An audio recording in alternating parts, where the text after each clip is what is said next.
पूछने का। ओके, हाँ, अब फिर से स्टार्ट हो गया। ठीक। आ, ये जो है, ये चूंकि ये मतलब मैरी क्यूरी की सिर्फ हड्डियां ही रेडियो एक्टिव नहीं है अभी भी, उनकी कॉपीज, बुक्स और पेन्स भी अभी तक रेडियो एक्टिव हैं और वो भी प्रिजर्व्ड हैं म्यूजियम्स में। तो इसलिए ये एक बहुत इंपॉर्टेंट डॉक्यूमेंट है, लीगली भी, मतलब जो कल की बात से उसके आगे। तो ये कुछ एग्जाम्पल्स हैं जो फेमस लोगों के लिखे हुए हैं। ये मैंने एक ही इंसान के दो एग्जाम्पल्स दिए हैं कि उनकी असली हैंडराइटिंग में क्या फर्क है। उनकी असली हैंडराइटिंग जो है वो राइट साइड में है, जो छोटा वाला है, ये असली हैंडराइटिंग है। ये लिनस पाउलिंग है, इनकी ये नोबेल विनर रहे हैं। इन्होंने इनकी असली हैंडराइटिंग देख रहे हैं, कितनी गोची हुई हैंडराइटिंग है। लेकिन उनकी लैब वाली नोटबुक की हैंडराइटिंग देखिए। लैब वाली नोटबुक की हैंडराइटिंग पढ़ सकते हैं आप। राइट साइड वाली जो कोची हुई हैंडराइटिंग है वो पढ़ना बहुत मुश्किल है। लेकिन लैब बुक, उनकी लैब नोटबुक में जो लिखा हुआ है वो तो पक्का आप पढ़ सकते हैं, क्योंकि लैब नोटबुक जो होते हैं पर्पजली साफ साफ लिखी जाती है। पर हाँ, कैपिटल्स में नहीं लिखी जाती, वो काफी वियर्ड हो जाएगा, बट हाँ, साफ जरूर लिखी जाएगी। इसी तरह से काफी लोग क्या क्या लिख सकते हैं, जैसे इन्होंने कई कई चीजें लिखी हुई हैं। यहां तक कि भी लिखा हुआ है कि चिकन चिकन लाया गया था उस दिन और चिकन खाया गया था लैब में। सोचिए, क्यों लिख रहे हैं? क्योंकि ये एक मेडिसिनल रिसर्च कर रहे हैं, और मेडिसिनल रिसर्च में उनको उनको लगता है कि ये भी इंपॉर्टेंट है कि उस दिन खाया क्या था जब एक्सपेरिमेंट कर रहे थे। इसी तरह से देखो, ये मतलब ये दिखाने के लिए एग्जाम्पल है कि 1800 आप न्यूटन के नोटबुक्स खोल के देख लीजिए। मोर और लेस साइंटिस्ट या रिसर्चर्स एक ही तरह से लिखे जाते हैं, मतलब उसमें कोई खास पैटर्न में कोई खास फर्क नहीं आता, ये इसी तरह से लिखे जाते हैं और सिखाया भी उसी हिसाब से जाता है कि हाँ भाई, ये से लिखना चाहिए। ये भी और एग्जाम्पल्स हैं। ये हमारी लैब के एक्सपेरिमेंट एग्जाम्पल्स हैं, ओएसएल लैब, बीएसआईपी के एग्जाम्पल्स। तो अब हम थोड़ा सा अलग तरफ जाते हैं कि ई नोटबुक या हमारा जो है डेटा एंट्री का जो काम है वो कैसे होगा। तो डेटा फाइलिंग, अब आप कोई भी फाइल बनाते हैं तो ये हमें बहुत ये हम खुद कह रहे हैं कि हम बहुत स्टूडेंट्स को इस बारे में जरूर डांटते हैं कि जो है, फाइल नेम में आपका अपना नाम होना चाहिए, और क्या लिखा है वो होना चाहिए, डेट होनी चाहिए, ये तो पक्का होना चाहिए। क्योंकि अक्सर क्या लोग लिखते हैं, रिपोर्ट वन। किस चीज की रिपोर्ट है, किसने लिखी है, हमें क्या वाला। आपको समझना चाहिए कि आप जिसको फाइल भेज रहे हैं या अपने लिए भी रख रहे हैं, आपको पता हो। ये तो नहीं, रिपोर्ट लिख के ये नहीं पता है कि किस चीज का रिपोर्ट है वो। पेपर वन अक्सर लिखा जाता है, ड्राफ्ट वन, थीसिस वन। किस चीज की थीसिस, किसकी थीसिस, मुझे क्या पता। हो सकता है देखने वाले के पास 15 थीसिस आई हो, आपको कैसे पता कि किसकी थीसिस है। तो ये बहुत जरूरी है कि आप लिखिए कौन सा एक्सपेरिमेंट है, या अगर अगर जियोलोकेशन है तो वो लिखिए। रिसर्चर का नाम लिखिए, मतलब अपना नाम जरूर लिखिए, या मिनिमम इनिशियल लिखिए अगर आपका नाम बहुत लंबा है। पर डेट लिखिए, और क्या है, वर्जन नंबर लिखिए। वर्जन नंबर ये कि 1 2 3 जो भी है। ये ना लिखिए कि new new new new final, बहुत बुरा है। ठीक है, अब डेट किस फॉर्मेट में लिखना चाहिए? Date normally year month day में लिखना चाहिए। इससे क्या होता है कि इस फॉर्मेट में लिखने से ये क्रोनोलॉजिकल ऑर्डर मेंटेन रहता है। बहुत लंबा नाम नहीं होना चाहिए, क्योंकि बहुत लंबा नाम होगा तो कई सॉफ्टवेयर उसको नहीं लेते हैं। स्पेशल कैरेक्टर्स नहीं होने चाहिए, वो तो स्टैंडर्ड है। अब वर्ड या ऑफिस अब स्पेशल कैरेक्टर लेने लगा है, लेकिन जैसे आर या और तरह के सॉफ्टवेयर हैं वो अब स्पेशल कैरेक्टर नहीं लेते हैं। इसके अलावा अब अगर सिक्वेंशियल नंबर सिस्टम करते हैं तो start with a zero and not this. Spaces use मत कीजिए, अंडरस्कोर यूज कीजिए, डैश यूज कीजिए। नो नो सेपरेशन ठीक है, लेकिन फाइल नेम ये भी ठीक है, नॉट इशू। रीनेमिंग अगर बहुत सारा फाइल है और आपने मतलब किसी वाइज रखा है तो आप इसको यूज कर सकते हैं। ये सब फ्री सॉफ्टवेयर है।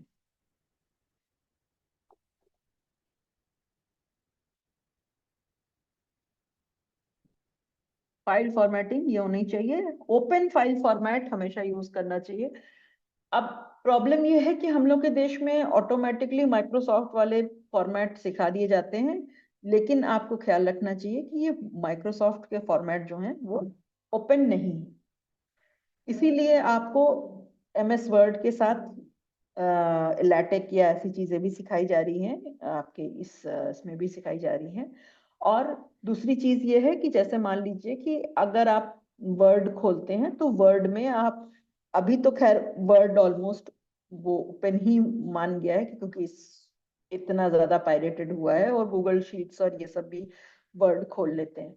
लेकिन जहां तक संभव है प्रोप्राइटरी फाइल न यूज करें, बट वर्जन हमेशा मेंटेन कीजिए। और इस तरह से वो सबसे अच्छा रहेगा कि अगर open non proprietary file formats जो हैं वो हमेशा अच्छा होता है। तो नॉन प्रोप्राइटरी होना चाहिए, अनइनक्रिप्टेड होना चाहिए, अनकम्प्रेस्ड होना चाहिए, कॉमन होना चाहिए जो आपकी कम्युनिटी में यूज होता हो, डॉक्यूमेंट स्टैंडर्ड होना चाहिए, इंटर ऑपरेबल होना चाहिए, मतलब लैपटॉप या डेस्कटॉप चेंज किए तो कोई असुविधा नहीं होनी चाहिए, रॉयल्टी फ्री अगर हो तो अच्छा है, और मल्टीपल सॉफ्टवेयर प्रोवाइडर्स होने चाहिए, ओपन स्टैंडर्ड होना चाहिए। इसमें ऑप्शंस ये हैं हमारे पास कि ओपन, ये ओपन वाले सॉफ्टवेयर हैं जो लेफ्ट में दिए हुए हैं, और वर्जनिंग की बात करते हैं क्योंकि ये स्टैंडर्ड्स मेरे ख्याल से आपको कुछ स्टैंडर्ड्स के बारे में जानकारी मेरे ख्याल से नहीं होगी, जैसे कि टिफ हो गया, नेट सीडीएफ हो गया, क्योंकि ये जो है ये जी स्पेशल डेटा में ज्यादा यूज होते हैं। जियो स्पेशल डेटा मतलब जैसे कि कोई भी जीआईएस डेटा और जिनकी जियो टैगिंग हो। और टिफ जो है जो हैवी फाइल्स को खासकर सैटेलाइट स्कैन्स के लिए होता है। और जिफ जो होता है उसमें ग्राफिक्स अगर आपने ऐड किया इसके लिए होता है। सीएसवी फाइल एक्चुअली सबसे ज्यादा स्टैंडर्ड होती है टैबुलर डेटा के लिए। इसके बारे में और बात करेंगे जब एक्सेल में स्विच करेंगे। इसमें जैसे मूविंग इमेजेस वाला सारे फॉर्मेट आपको पता हो या ना हो, बट आपको MP3 जो है, MP4 रादर, MP4 अब ज्यादा यूज होता है। मतलब इनमें आपको फर्क इसलिए पता होना चाहिए, खासकर अगर आप ये जो फाइल फॉर्मेट्स हैं इनमें मेन फर्क ये है कि कितनी हैवी फाइल है। तो आपके आपके डेटा के टाइप के अनुसार आपको फाइल फॉर्मेट और आपकी सबसे लाइटेस्ट फाइल फॉर्मेट जो आपको प्रॉब्लम ना करे वो आपको चूज करनी है। अब डेफिनेशन ऑफ वर्जनिंग, वर्जनिंग ये है, मैं जैसे मैंने पहले भी कहा, version 1 2 3 2.1 3.1 that is perfectly fine. Plus please don't do this draft, final, final 2, final revised, then there is final, draft final, all those are very bad things. And मैं ये नहीं कह रही हूँ कि ये आप अपने खुद की फाइल के लिए करना नहीं सही है, पर मैं ये जरूर कर रही हूँ कि अगर आप अपने खुद की फाइल्स के लिए भी इस तरह के फाइल नेम्स यूज करते हैं तो फिर मैं या मेरे जैसे लोग जो इस चीजों को बारे में जानते हैं वो आपको मानेंगे कि आप गलत कर रहे हैं, क्योंकि इस तरह की डेटा जो है वो इम्पोर्टेंट होती है। एक नजर में जाए और हर कोई फाइल खोल के ना देखे कि देखना पड़े कि ये चीज क्या है। अब ये है जैसे मेटा डेटा है, तो मेटा डेटा हर जो से बड़े डेटा सेट्स होते हैं उसमें मेटा डेटा ऊपर लिखा होता है। तो किसने, कौन सा सर्वे है, किसने किया है, कब किया है, कहाँ किया है, क्यों किया है, कैसे किया है, ये पूरा जो है वो मेटा डेटा में लिखा होता है।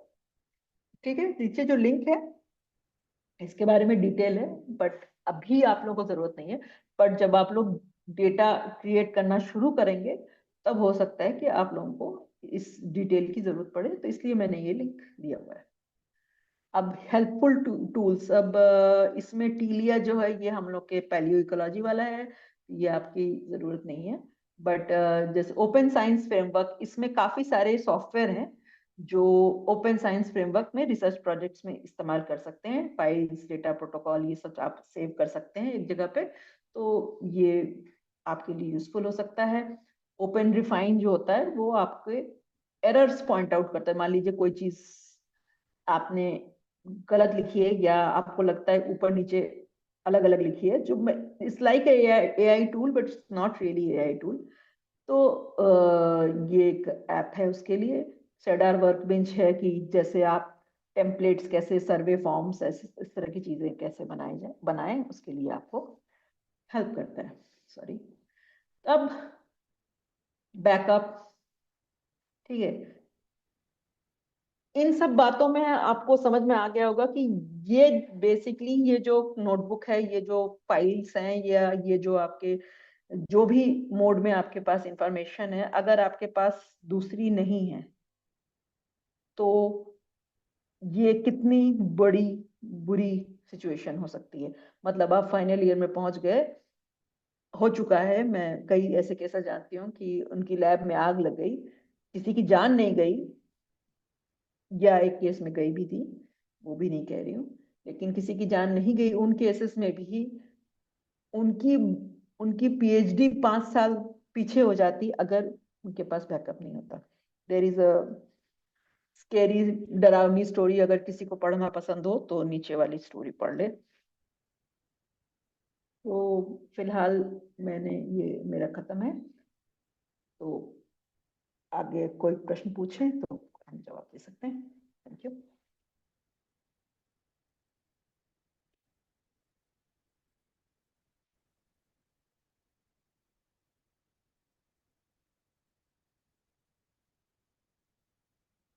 Thank you. Thank you Solanki ji, plus और प्लीज क्वेश्चन पूछिए। मैम आई थिंक एक 5-10 मिनट के लिए या जितना भी टाइम मैम अलाउ करें, हम एक डिस्कशन सेशन या ऐसा कुछ रख सकते हैं with the students. Yes please.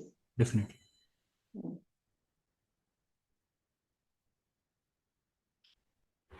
Hello ma'am, myself Twinkle. I have one question कि हाँ। मैम जैसे हम पीएचडी करते हैं तो बाय द टाइम हमारे पास बहुत सारा डेटा जो है वो एक्यूमुलेट हो जाता है। उसमें हम्म रिसर्च पेपर हो गए या फिर हमारे एक्सपेरिमेंट रिजल्ट्स या हम्म फिर फोटोग्राफ्स हो गए, एक्सपेरिमेंट्स के फोटोग्राफ्स हो गए, टीएलसी वगैरह वगैरह। हम्म तो वो सब डेटा हम स्टोर कैसे करें? जैसे आपने बताया कि अगर एक जगह स्टोर करते हैं तो हम्म ऐसी प्रॉब्लम्स अराइज हो सकती है कि वो हम्म, गुम हो जाए या फिर एक्स बिल्कुल। वाई जी। ठीक है, तो फिर हमें कैसी किसी जगह पे स्टोर करना चाहिए? What are the other options?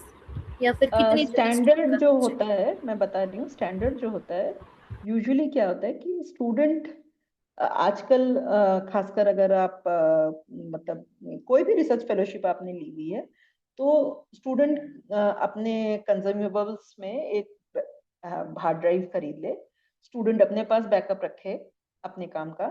Plus usually जो हेड ऑफ द लैब्स होते हैं उनकी रिस्पॉन्सिबिलिटी होती है कि वो अपने हार्ड ड्राइव्स रखें बैकअप, 2 या 3 preferably. And cloud storage is always there, but cloud storage is slightly risky and more hackable.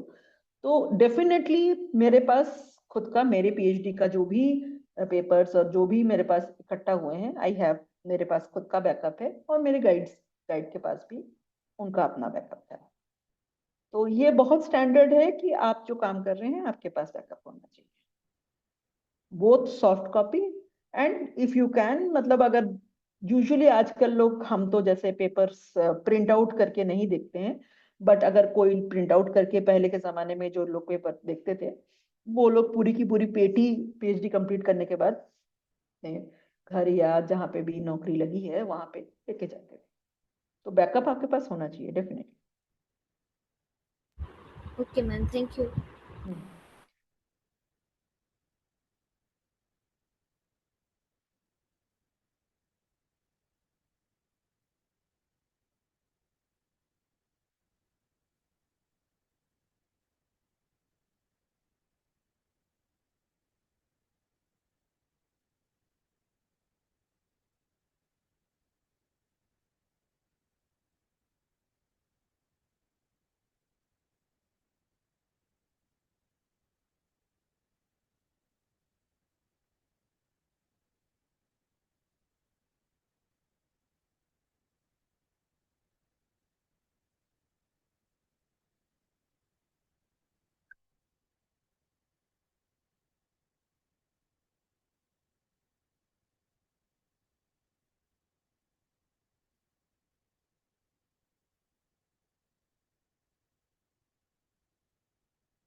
आप एज यूजुअल कल की तरह आप लिखित में क्वेश्चन पूछ सकते हैं।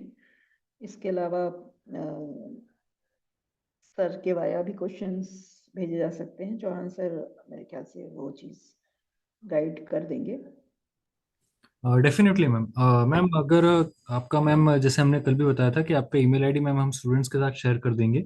हाँ हाँ। पर if anyone has any doubt या ये सेशन के बाद में भी अगर कोई यूट्यूब का अगर वीडियो देख के अगर किसी को कुछ डाउट्स होता है तो ma'am they can hmm, get in touch with you. आपका मैम ईमेल आईडी तो आपने दिया था मैम, उस पे they can reach to you. हाँ हाँ हाँ, कोई इशू नहीं है। और डेफिनेटली। बाकी मैं आपको व्हाट्सएप पे शेयर करूँ वो फाइल।